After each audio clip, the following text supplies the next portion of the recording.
Hello मित्रों, कैसे हो आप सब। स्वागत है आप सभी का वायरल हिट एनीमे के एपिसोड नंबर 4 में। और अभी तक आपने पहले के पार्ट्स नहीं देखे तो क्या कर रहे हो और जाकर देखो ना, लिंक मैंने डिस्क्रिप्शन में दे दी है। तो शुरू करते हैं बिना आपको इंतजार करवाए। तो आगे की कहानी स्टार्ट करने से पहले मैं आपको पिछले पार्ट का थोड़ा सा रिकैप दे देता हूँ। एक कपल हॉबिन का फोन लेकर चले जाता है, लेकिन हॉबिन को वो फोन किसी भी कीमत पर चाहिए होता है और हॉबिन उनसे जाकर लाइव स्ट्रीम पर फाइट करता है और वो फाइट जीतकर अपना फोन वापस ले लेता है। और फिर उसके बाद हॉबिन को अपनी यूट्यूब की फर्स्ट पेमेंट मिलती है, जो कि होती है 20 लाख रुपए की। और फिर हॉबिन भूमि से मिलने के लिए पार्क में आ जाता है, जहाँ पर भूमि बताती है कि नम स्योंग किम उसका फ्रेंड है। और हॉबिन की ये बात सुनकर काफी ज्यादा फट जाती है। दरअसल हॉबिन की नम स्योंग किम से बात करने से ही काफी ज्यादा फटती है, लेकिन हॉबिन ने की बाजी में कह दिया था कि नम स्योंग किम उसका काफी अच्छा दोस्त है। और तभी वहाँ पर किम आ जाता है, जिसे देखकर हॉबिन की हालत खराब हो जाती है। अब देखते हैं आगे की कहानी। अब किम हॉबिन के सामने खड़ा होता है और हॉबिन किम को देखकर सोच रहा होता है कि यार मैंने कितनी बड़ी गलती कर दी, भूमि को ये बताकर कि किम मेरा एक अच्छा दोस्त है। हम अच्छे दोस्त तो क्या, हम एक दोस्त भी नहीं है। दरअसल हम लूजर्स का एक रूल होता है कि हम किसी के भी अच्छे दोस्त होने का दिखावा नहीं करते, और भूमि की नजरों में हीरो बनने के चक्कर में मैंने रूल तोड़ दिया और इसकी सजा अब मुझे मिलनी चाहिए। और भूमि कहती है कि तुम आपस में अच्छे दोस्त हो ना। और हॉबिन सच बताने जा रहा होता है, लेकिन तभी किम कहता है कि हाँ ये मेरी क्लास में पढ़ता है, तो इस हिसाब से हम दोस्ती हुए ना। और ये बात सुनकर हॉबिन को काफी ज्यादा शौक लगता है कि किम मुझे जानता है। और फिर किम उसके पास आकर उसका नाम पूछने लगता है और हॉबिन कहता है कि देखो तुम्हें तो मेरा नाम भी याद नहीं, तो हम दोस्त कैसे हो सकते हैं। और किम कहता है कि तुम्हारा नाम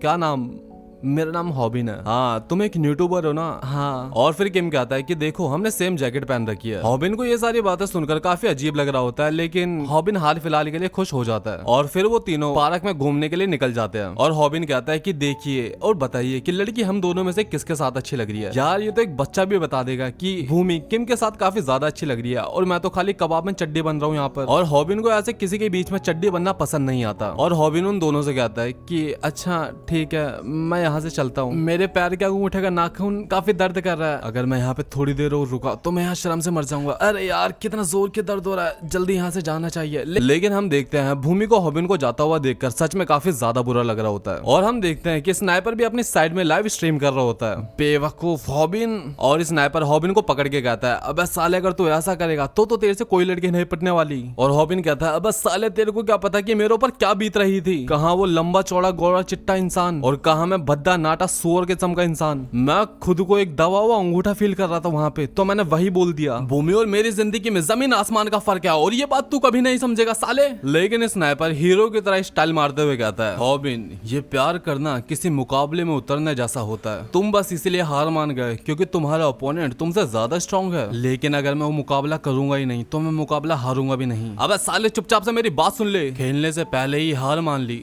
तो तुम्हारा खेल खत्म। और फिर स्नाइपर कहता है कि मुझे बता कि तुझे मिलने के लिए किसने बुलाया और कौन तुझे कैफे में लेकर गया। अगर उसे तेरे में इंटरेस्ट ही नहीं होता तो तेरे ऊपर पैसे क्यों खर्च करती। और जरा सोच कर देख, जब तूने जाने की बात कही थी तो भूमि कितनी ज्यादा उदास हो गई थी। कुछ समझ आ रहा तुझे बेवकूफ, भूमि उस किम से नहीं तुझसे प्यार करती है, तुझसे। और स्नाइपर की ये मोटिवेशनल बातें सुनकर अपना हॉबिन भाई बहुत ज्यादा इमोशनल हो जाता है। स्नाइपर मेरे यार थैंक यू सो मच, तुमने तो मेरी आंखें खोल दी। कोई नहीं मेरे भाई, आखिरकार हम दोनों दोस्त ही तो है, मैं तुम्हारे काम नहीं आऊंगा तो कौन आएगा। और उसके बाद हॉबिन हिम्मत करके भूमि के पास जाने लगता है। लेकिन हम देखते हैं स्नाइपर ने हॉबिन को इसलिए धार पर चढ़ाया है क्योंकि उस साले को तो व्लॉग बनाना था। जा हॉबिन जा, बढ़िया से व्लॉग बना कर आ। और अब मैं इसका टाइटल रखूंगा कि मैंने करा अपने क्रश को प्रपोज और उसने मेरे झापट मार कर करा मुझे रिजेक्ट, और इससे हमें बहुत सारे पैसे भी मिलेंगे। लेकिन भागते भागते स्नाइपर के सामने कोई आ जाता है, जिसे देखकर स्नाइपर काफी ज्यादा शॉक हो जाता है। और फिर हॉबिन दोबारा से उनके पास आ जाता है, जहाँ पर भूमि उससे पूछते हैं कि अब तुम्हारा नाखून ठीक है। और हॉबिन बताता है कि हाँ अब वो बिल्कुल ठीक है। और फिर हम देखते हैं कि किम वहाँ से खड़े होकर जाने लगता है क्योंकि अगले हफ्ते उसका मैच होता है, उसे घर पर जाकर प्रैक्टिस भी करनी है। ठीक है किम, मन लगाकर प्रैक्टिस करना।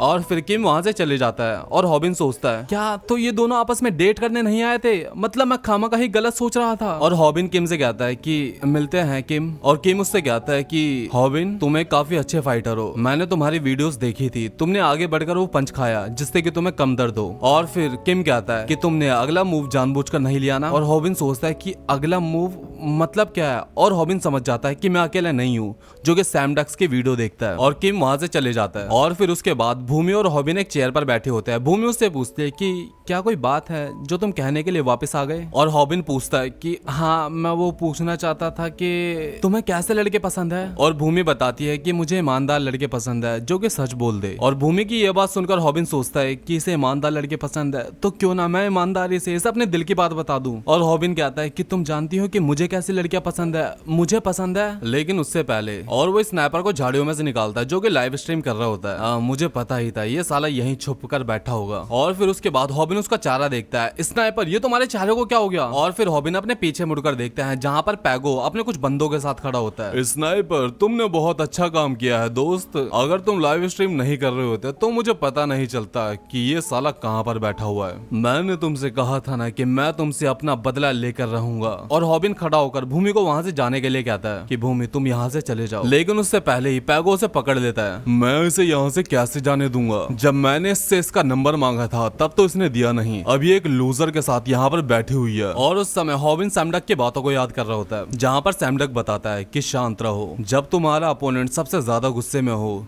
तब उसे हराना सबसे ज्यादा आसान होता है। और हॉबिन ऐसा करके उसे उकसाने की कोशिश करता है। अरे मोटे, तू यहाँ पर दोबारा से मुझसे मार खाने के लिए आ गया ना। और पैगो ये बात सुनकर गुस्सा हो जाता है और हॉबिन पर अटैक कर देता है। हीरो बनता है साले।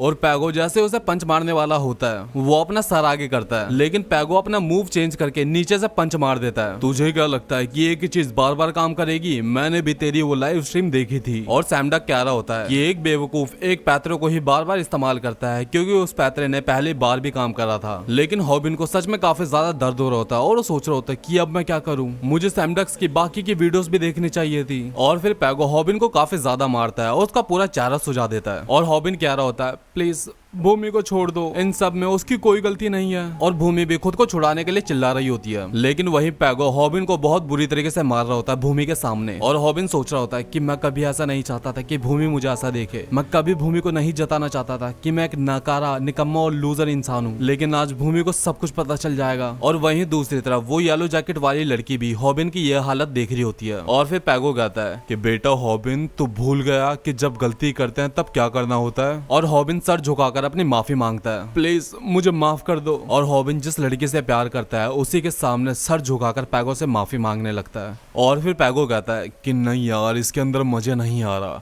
एक काम कर, अपनी पैंट उतार और फिर मुझसे माफी मांग। और एक बात बता, तुझे क्या लगता है कि इस वीडियो को कितने व्यूज मिलेंगे। और हॉबिन देखता है कि ये वीडियो लाइव चल रही होती है और स्नाइपर इसकी स्ट्रीमिंग कर रहा होता है, लेकिन स्नाइपर भी ये काम जबरदस्ती कर रहा होता है। हॉबिन प्लीज मुझे माफ कर देना, अब चल जल्दी से पैंट उतार और माफी मांग मुझसे। लेकिन हॉबिन के लिए सबसे शर्म की बात ये होती है कि जिस लड़के से वो प्यार करता है उसमें हॉबिन से ज्यादा हिम्मत होती है। और भूमि पैगो को आकर एक थप्पड़ मार देती है, लेकिन पैगो गुस्से में भूमि को पकड़ लेता है और स्नाइपर अपना कैमरा दूसरी तरफ घुमा। मैं नहीं चाहता कि लाइव स्ट्रीम में मैं किसी लड़की को मारूं। लेकिन तभी पैगो देखता है कि हॉबिन अपनी पैंट उतार रहा होता है और फिर हॉबिन अपने सारे कपड़े उतारकर पैगो से माफी मांगता है। लो मैं हो गया नंगा, अब मुझे माफ कर दो। और फिर पैगो कहता है अरे वाह, तू हो गया नंगा, अब एक काम कर, जो तूने मेरी सारी वीडियोस बनाई है वो मुझे दे दे और अपना यूट्यूब अकाउंट बंद कर दे। लेकिन तभी हम देखते हैं कि हॉबिन अपनी अंडरवियर भी उतारने वाला होता है। अबे ये क्या कर रहा है तू, ऐसे तो मेरा अकाउंट टर्मिनेट हो जाएगा। और हॉबिन अपनी अंडरवेयर भी उतारने वाला होता है, लेकिन तभी पीछे से किम आकर उसे ऐसा करने से रोक लेता है। रुक जाओ हॉबिन, तुम्हें ऐसा करने की बिल्कुल जरूरत नहीं है। और मुनसोंग उसे बताता है कि मैंने भी पैगो की लाइव स्ट्रीम देखी और मैं उसे देखकर यहाँ पर भागा भागा चला आया। और फिर मुनसोंग उन सबको बहुत बुरी तरीके से मारता है और वो सबको ऐसे मार रहा होता है जैसे कि वो उसके सामने गाजर मूली हो।